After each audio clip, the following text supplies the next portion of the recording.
ಪಾಲಿಸಬೇಕಾಗ್ತದೆ. ಈ ಗಣೇಶ ಹಬ್ಬ ಪ್ರಯುಕ್ತ ಏನು ಗಣೇಶ ಮಂಡಳಿಗಳಲ್ಲಿ ಗಣೇಶ ಮಂಡಳಿ ಗಣೇಶ ಮೂರ್ತಿಗಳನ್ನ ಪ್ರತಿಷ್ಠಾಪನೆ ಮಾಡ್ತೀರಿ, ಅವರು ಏನೇನು ಪಾಲನೆ ಮಾಡ್ಬೇಕಂತೇಳಿ ಕೆಲವು ನಿಬಂಧನೆ ಅಂದರೆ ಮಾರ್ಗಸೂಚಿಗಳಿದಾವೆ.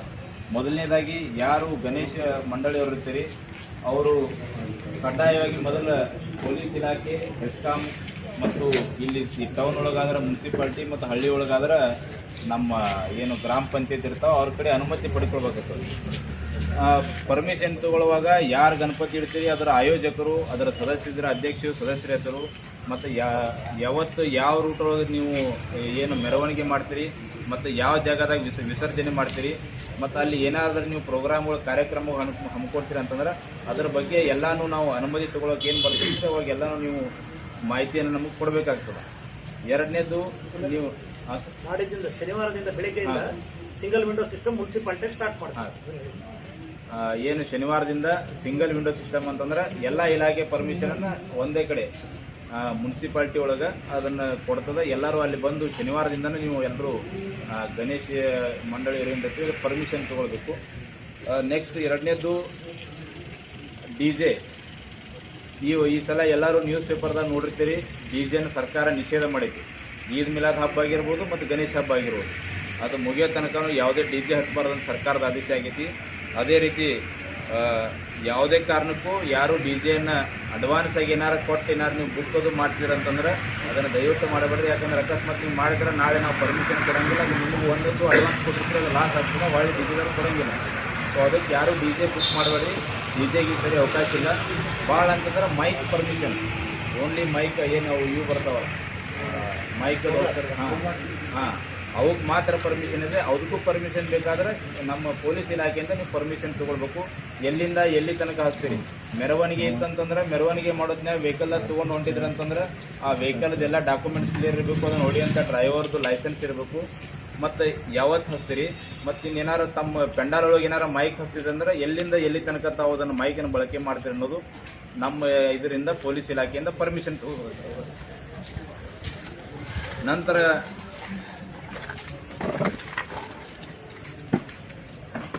ಈ ಗಣೇಶ್ ಮಂಡಳಿಯವರು ಸ್ವಯಂ ಸೇವಕರನ್ನು ನೇಮಿಸ್ಕೋಬೇಕು. ಅಂದ್ರೆ ಹಗಲಿ ರಾತ್ರಿ ಅದೇನು ಪೆಂಡಾಲ್ ಒಳಗೆ ನೀವು ಗಣಪತಿ ಯಾವಾಗೆಲ್ಲ ಇಡ್ತಿರ್ತೀರಿ, ಅಲ್ಲಿ ಗಣಪತಿ ಮುಂದೆ ದೀಪ ಹಚ್ಚಿರ್ತೀರಿ, ಅದನ್ನು ಕಾಯೋ ಜವಾಬ್ದಾರಿ ಯಾರ್ದು? ಗಣೇಶ್ ಮಂಡಳಿಯೋದಾಗ್ತದೆ. ನಾಳೆ ಎಲ್ಲಾರು ಅದ್ರೊಳಗೆ ಅನಾಹುತ ಆಯಿತು, ಏನೋ ಆಯಿತು, ಇಲ್ಲ ದೀಪ ಬಿದ್ದು ಬೆಂಕಿ ಹತ್ತಿದ್ದು ಏನೋ ಆಗಿಲ್ಲ, ನಾಯಿ ಬಂದು ಏನೋ ಇದನ್ನು ಮಾಡ್ತಿರ್ತದೆ, ಅಲ್ಲಿ ಹಾಳಾಗೋ ಸಂಭವ ಇರ್ತದೆ. ನಾಳೆ ಅದರ ಸಲುವಾಗಿ ನೀವು ನಿಮ್ಮ ಪೆಂಡಾಲ್ಗಳನ್ನ 24x7 ರಾತ್ರಿ ಹಗಲಿ ಕಾಯೋ ಜವಾಬ್ದಾರಿ ಪೆಂಡಾಲ್ದವ್ರು ಇರ್ತದೆ. ಮತ್ತು ಅಲ್ಲಿ CC ಕ್ಯಾಮ್ರಾ ವ್ಯವಸ್ಥೆ ಸಹಿತ ನೀವು ಪೆಂಡಾಲ್ದವ್ರು ಮಾಡ್ಕೋಬೇಕಾಗ್ತದೆ.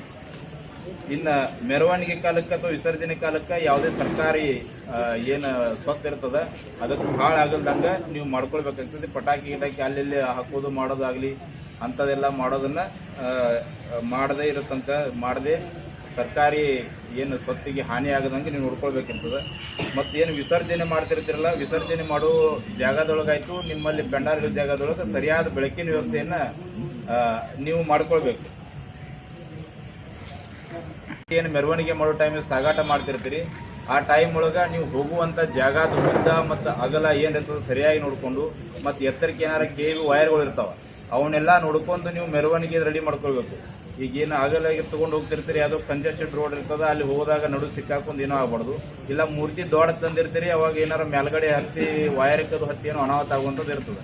ಅದಕ್ಕಾಗಿ ಅದನ್ನೆಲ್ಲ ನೀವು ಮುಂಚೆನೆ ನೀವು ಎಲ್ಲಿ ಮೆರವಣಿಗೆ ಮಾಡ್ಕೊಂಡು ಹೋಗ್ತಿರ್ತೀರಿ ಅದನ್ನೆಲ್ಲ ದಾರಿ ನೋಡಿಕೊಂಡು ಅದರ ಎತ್ತರ ಎಷ್ಟಿರ್ತದೆ ನೋಡಿಕೊಂಡು ಅದಕ್ಕಿಂತ ಕೆಳಗೆ ನಿಮ್ಮವೇನು ವೆಹಿಕಲ್ ತೊಗೊಂಡು ಹೋಗ್ತಿರ್ತೀರಿ ಅಥವಾ ಅದ್ರ ಮೇಲೆ ಮೂರ್ತಿ ತೊಗೊಂಡು ಹೋಗ್ತೀರಿ ಅದು ಎಲ್ಲೂ ಟಚ್ ಆಗದಂಗೆ ನೋಡಿಕೊಂಡು ನೀವು ಅದನ್ನು ಮುಂಚೆನೇ ಒಂದು ಸರಿಯಾಗಿ ಇದನ್ನು ಮಾಡ್ಕೊಳ್ಬೇಕು. ಮತ್ತು ಇಲ್ಲಿ ನಿಮ್ಮ ಪೆಂಡಾಲ್ ಒಳಗೆ ಏನಾರ ಅಗ್ನಿ ಅವಘಡದು ಸಂಭವಿಸಿದಾಗ ಅದನ್ನು ಏನು ಬೆಂಕಿ ಅದು ಹತ್ತಿದಾಗ ಅದನ್ನು ನಂಚುವಂಥದ್ದು ಏನೋ ನಿಮ್ಮ ಕಡೆ ಉಸುಕಾಗಿರ್ಬೋದು ಇಲ್ಲ ನೀರಾಗಿರ್ಬೋದು ವ್ಯವಸ್ಥೆ ನೀವು ಇದು ಮುಂಚೆನೇ ನೀವು ಯಾವಾಗ ಗಣಪತಿ ಇಡ್ತಿರಲ್ಲ ಅದಕ್ಕಿಂತ ಮುಂಚೆನೇ ಅದನ್ನು ನೀವು ರೆಡಿ ಮಾಡ್ಕೊಳ್ಬೇಕು. ಮತ್ತು ಎಲ್ಲೋ ಗಣೇಶ್ ಪೆಂಡಾಲ್ಗಳನ್ನು ನೀವು ಸಾರ್ವಜನಿಕ ರಸ್ತೆ ಒಳಗೆ ಇಡ್ತಿರ್ತಾರೆ, ಅಲ್ಲಿ ಸಾರ್ವಜನಿಕರಿಗೆ ಅಡ್ಡಾಡೋಕೆ ತೊಂದರೆ ಆಗದ ರೀತಿ ನೀವು ಅಲ್ಲಿ ಇಡಬೇಕು. ನೀವು ಪೂರಾ ರೋಡ್ ಬಂದ್ ಮಾಡಿ ರೋಡ್ ತುಂಬ ಎಲ್ಲ ಹಾಕ್ಕೊಂಡು ಪೆಂಡಾಲ್ ಹಾಕ್ಕೊಂಡು ಇನ್ನೂ ಜನರಿಗೆ ಅಡ್ಡಾಡೋಕೆ ತೊಂದರೆ ಮಾಡೋಂಗಿಲ್ಲ. ಅದನ್ನು ಜನರಿಗೆ ಅಡ್ಡಾಡ ಹಾಕೋತಿರ್ತೀರಿ, ಬಟ್ ಅಲ್ಲಿ ಜನರಿಗೆ ಹೋಗೋಕೆ ಅವಕಾಶ ಕೊಡೋ ಥರ ನೀವು ನೋಡ್ಕೊಳ್ಬೇಕಾಗ್ತದೆ. ಇನ್ನು ಗಣೇಶ ಮೂರ್ತಿ ಪೆಂಡಾಲ್ ಆಗಿರ್ಬೋದಿಲ್ಲ ಮೆರವಣಿಗೆ ಮಾಡುವಂಥದ್ರೊಳಗೆ ಪ್ರಚೋದನಕಾರಿಗಳು ಹಾಡುಗಳು ಹಾಕ್ತಾರೆ. ಒಂದು ಸಮುದಾಯಕರ ಏನು ಅವಹೇಳನ ಮಾಡುವಂಥ ಹಾಡಾಗಿರ್ಬೋದು, ಇಲ್ಲ ದ್ವೇಷಪೂರಿತ ಹಾಡುಗಳಾಗಿರ್ಬೋದು, ಅಂಥದ್ದು ಹಾಕೋದಿರ್ತದೆ. ಅಂಥದ್ದು ಏನಾದರೂ ಹಾಕಿದ್ದು ನಮಗೆ ಗೊತ್ತಾಗಿದ್ದಾಯ್ತಂದ್ರೆ ನಾಳೆ ಅವ್ರ ಮೇಲೆ ಪ್ರಕರಣ ದಾಖಲು ಮಾಡಿ ಅವ್ರ ಕಾನೂನು ಕ್ರಮ ಕೈಗೊಳ್ಬೇಕು. ಅದನ್ನು ಆದಷ್ಟು ನೀವು ಅವಾಯ್ಡ್ ಮಾಡಿರಿ.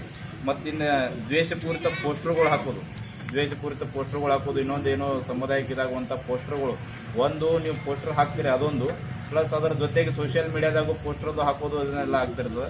ಅಂಥದ್ದು ಏನಾರು ಮಾಡಿದ್ರೆ ಅವ್ರ ವಿರುದ್ಧ ಕಠಿಣ ಕ್ರಮ ಕೈಗೊಳ್ಬೇಕಾಗಿ, ಅದಕ್ಕೆ ಅದನ್ನೆಲ್ಲ ಅವಾಯ್ಡ್ ಮಾಡಿರಿ. ಇನ್ನು ಪೆಂಡಾಲೊಳಗೆ ಗಣಪತಿ ಕಾಯುವಂಥ ನೆಪದೊಳಗೆ ಅಲ್ಲಿ ಬೆಟ್ಟಿಂಗ್ ಆಡೋದಾಗಲಿ ಇಸ್ಪೇಟ್ ಆಡೋದಾಗಲಿ ಅಂತ ಏನಾದರೂ ಮಾಡಿದ್ರೆ, ಒಂದು ಅಲ್ಲಿ ಯಾರು ಇಸ್ಪೇಟ್ ಆಡ್ತಿರ್ತಾರೆ ಅವ್ರ ಮೇಲೆ ನಾವು ಕಾನೂನು ಕ್ರಮ ಕೈಗೊಳ್ತೀವಿ. ಎರಡನೇದು ಆ ಪೆಂಡಾಲದೊಳಗೆ ಯಾರು ಆಯೋಜಕರು ಮತ್ತೇನು ಇರ್ತಾರಲ್ಲ, ಆ ಪೆಂಡಾಲೊಳಗೆ ಆಡ್ತಿದ್ದಾರೆ ಅಂತಂದ್ರೆ ಅವ್ರದ್ದು ಆ ಜವಾಬ್ದಾರಿ ಆಗೈತಿ. ಅದಕ್ಕೆ ಅಲ್ಲಿ ಆಗಲ್ದಿರೋದು ನೋಡ್ಬೋದು. ಅಕಸ್ಮಾತ್ ನೀವು ಏನಾರ ಆ ಪೆಂಡಾಲ್ದಾಗ ಇಸ್ಪೇಟ್ ಆಡೋದು ಸಿಕ್ತಪ್ಪ ಅಂತಂದ್ರೆ ಅವ್ರ ಮೇಲೆ ನಾವು ಕಾನೂನು ಕ್ರಮ, ಏನು ಪೆಂಡಾಲ್ದವ್ರ ಮೇಲೆ ಪ್ಲಸ್ ಆಡಿದವ್ರ ಮೇಲೆ ನಾವು ಕಾನೂನು ಕ್ರಮ ಕೈಗೊಳ್ಬೇಕು. ಏನಾದರೂ ಅಲ್ಲಿ ಬಂದಾಗ ಏನಾದರೂ ತಪಾಸಣೆ ಮಾಡ್ತಿರಂತ ಅದಕ್ಕೆ ತಾವೆಲ್ಲರೂ ಸಹಕಾರ ಮಾಡಬೇಕು. ಇವು ಎಲ್ಲ ನಮ್ಮ ಮೇಲಾಧಿಕಾರಿಗಳು ಮತ್ತು ಪೊಲೀಸ್ ಇಲಾಖೆ ಮತ್ತು ಸರ್ಕಾರದಿಂದ ಹೊರಡದಂಥ ಮಾರ್ಗಸೂಚಿಗಳಿದಾವೆ. ತಾವೆಲ್ಲರೂ ಇವನ್ನ ಕಡ್ಡಾಯವಾಗಿ ಪಾಲಿಸ್ತಿದ್ದಂದ್ರೆ ಅವ್ರ ಮೇಲೆ ನಾವು ಕಾನೂನು ಕ್ರಮ ಕೈಗೊಳ್ತೀವಿ.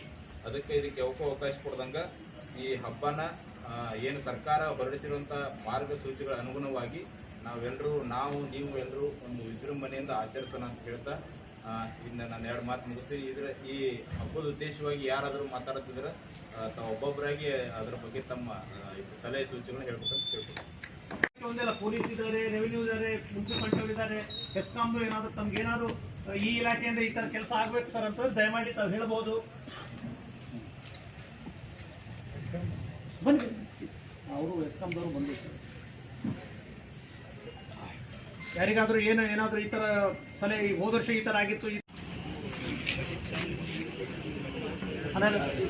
ಮುನ್ಸಿಪಾಲಿಟಿ ವತಿಯಿಂದ ವಿಸರ್ಜನೆಗೆ ಏನೇನು ತಮ್ಮಲ್ಲಿ ಏನೇನು ತಯಾರಿ ಮಾಡ್ಕೊಟ್ಟೆ ಸಾಹೇಬ್ರು ಹೇಳ್ತಾರೆ ಪ್ರತಿ ವರ್ಷ ಎಲ್ಲಿ ಇದು ಮಾಡ್ತಾರ ಅದೊಂದು ಆರ್ಟಿಫಿಷಿಯಲ್ ನಾವು ಇದು ಮಾಡ್ತೀವಿ. ಅದೇ ಎಲ್ಲಿ ಮಾಡ್ತೀರ ಅದು ಪ್ಲೇಸ್ ಒಂದು ಹೇಳಿಬಿಟ್ರೆ ಅವ್ರಿಗೆ. ಈಗ ಆರ್ಟಿಫಿಷಿಯಲ್ ಹೊಂಡ ಒಂದ್ ಕಡೆ ಮಾಡ್ತೀರಿ, ಪ್ಲಸ್ ಈ ಮನೆಯ ಸಣ್ಣ ಗಣಪತಿಗಳ ವಿಮರ್ಶೆಗಾಗಿ ಟ್ರ್ಯಾಕ್ಟರ್ದಲ್ಲಿ ಒಂದು ಸಿಂಟೆಕ್ಸ್ ಇಟ್ಟು ಮಾಡ್ತೀರಿ.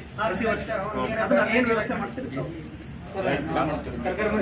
ತರಕಾರಿ ಮಾರ್ಕೆಟ್ ಅಲ್ಲಿ ಮಾಡ್ತೀವಿ. ಪರವಾಗಿಲ್ಲ, ತರಕಾರಿ ಮಾರ್ಕೆಟ್ ಏನೈತೆ ಅದು ಮಾಡಿಸ್ಕೊಡ್ತೀವಿ. ಮತ್ತೆ ನಾವು ಆಲ್ರೆಡಿ ಈಗ POP ಗಣೇಶ ಮಾರ್ಬಾರ್ದು ಅಂತ ಹೇಳಿ ಎಲ್ಲ ಗಣಪತಿ ಮೂರ್ತಿ ತಯಾರಿಕರಿಗೂ ನಾವು ನೋಟಿಸ್ ಕೊಟ್ಟಿವಿ. ತಾವು ಕೂಡ ಸಹಕರಿಸಿ ಪರಿಸರ ಸ್ನೇಹಿ ಗಣಪತಿ ತಗೋಬೇಕು ಅಂತ ತಮ್ಮಲ್ಲಿ ಕೇಳ್ಕೊತೀವಿ. ಗಣಪತಿ ಮತ್ತು ಚರ್ಚೆ ಸಂಬಂಧ ಇಡೀ ವರ್ಷ ಈಗ ಸರ್ಕಾರ ಸದ್ಯ ಆದೇಶ ಇರೋದು 27/8/2025ರಿಂದ 15/9/2025 ಸರ್ಕಾರದ ಅಧಿಸೂಚನೆ ಈಗ ಸದ್ಯ ಇದೆ. ಅದು ಮುಂದೆ ಸರ್ಕಾರ ಏನು ನಿರ್ಧಾರ ತಗೊಳ್ತಾರೆ, ಸರ್ಕಾರದ ನಿರ್ಧಾರದ ಮೇಲೆ ಎಲ್ಲರೂ ನಡ್ಕೊಳ್ತಾರೆ.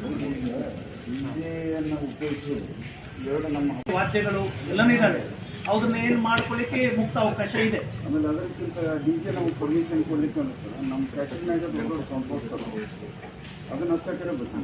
ನೋಡ್ತೀವಿ, ಅದನ್ನ ಅದ್ರ ಬಗ್ಗೆ ನೀವು ಹೇಳ್ತೀವಿ, ವೆರಿಫೈ ಮಾಡಿಸ್ತೀವಿ. ಅದು ಅನಿವಾರ್ಯ.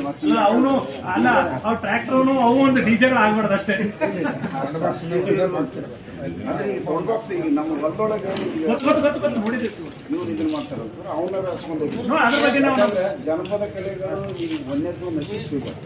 ಅವ್ರಿಗೆ ಇಂಥ ಕಾರ್ಯಕ್ರಮಗಳಿಗೆ ಅವ್ರಿಗೆ ಒಂದು ಪುನರ್ಜೀವನ ನೀಡಬೇಕನ್ನೋದು ನಮ್ಮ ಆಶಯ. ಪುನರ್ಜೀವನ ನೀಡಾಕೋಸ್ಕರ ಈಗ ಏನ್ ಮಾಡ್ಬಿಟ್ಟಾರ ನಮ್ಮ ಹಿರಿಯರು ತಾವಷ್ಟ ಈ ಹಲಗಿ ಬಾರಿಸೋದು ಅದನ್ನ ಕಲ್ತು ಹೋದ್ರು. ಮುಂದಿನ ಪೀಳಿಗೆಗೆ ಅದನ್ನ ಕಲಿಸ್ಕೊಡ್ಲಿಲ್ಲ. ಅದಕ್ಕೆ ಜನಪದ ಕಲೆಗಳ ಹಾಳಾಗಿದೆ.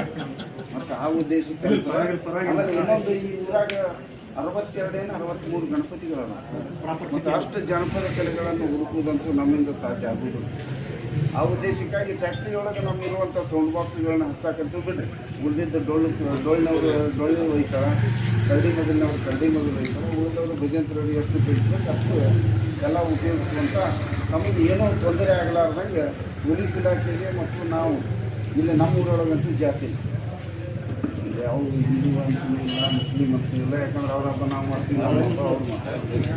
ಆ ಉದ್ದೇಶ ಅಂತೂ ಬರೋದು. ಆ ಉದ್ದೇಶಕ್ಕಾಗಿ ಅದನ್ನೊಂದು ನಾವು ಇನ್ಸೂರೆನ್ಸ್ ಕೊಡ್ಬೋದು. ನಾವು ನಮ್ಮ ಯಾವುದೇ ಗಲಾಟೆ ಅಂತೂ ಆಗುವುದಿಲ್ಲ.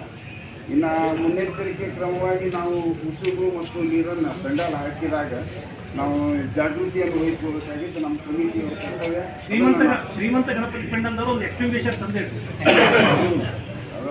ಕಡಿಮೆ ಅದ್ರಿ 2,500-3,000 ರೂಪಾಯಿ ಇದೆ. ಅದೇನು ಮತ್ತೆ ನೆಕ್ಸ್ಟ್ ಇಯರ್ ನೀವು ಗ್ಯಾಸ್ ತುಂಬ್ಕೊಂಡು ಬರ್ಬೋದು, ಅದು ಏನು ರೀಯೂಸ್ ಇದೆ ಅದು. ಅದೇನಿಲ್ಲ ಸರ್, ನಮ್ದು ಏನಾಗುತ್ತೆ